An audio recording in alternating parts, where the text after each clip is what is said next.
বন মহোৎসৱত সমগ্ৰ অসমবাসীক অংশ ল'বলৈ আহ্বান অসমৰ মাননীয় বন মন্ত্ৰী শ্ৰীযুতা প্ৰমীলাৰাণী ব্ৰহ্ম ডাঙৰীয়ানীৰ। নমস্কাৰ।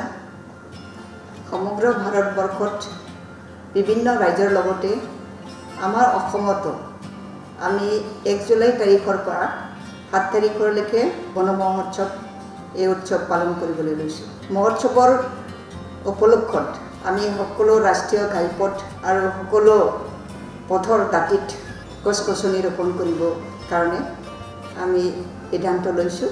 সকলো স্কুল আৰু অনুষ্ঠানবিলাকৰ ছাত্ৰ-ছাত্ৰীৰ লগতে সকলো কৰ্মীবৃন্দলৈ মই আহ্বান জনাইছোঁ, আপোনালোকে আগবাঢ়ি আহক।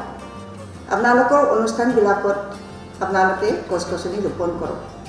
গছৰ লগত আমাৰ মানুহৰ যথেষ্ট সম্পৰ্ক আছে।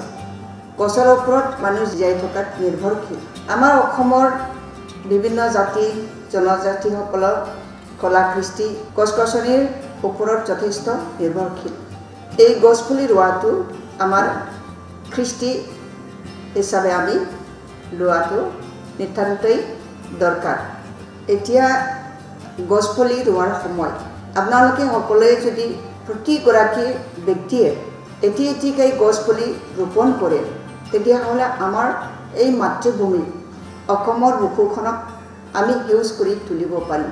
গতিকে আহক, এই সময় থাকোঁতে আমাৰ অসমৰ বুকুক আমি সেউজ কৰি তোলো হওক। নমস্কাৰ।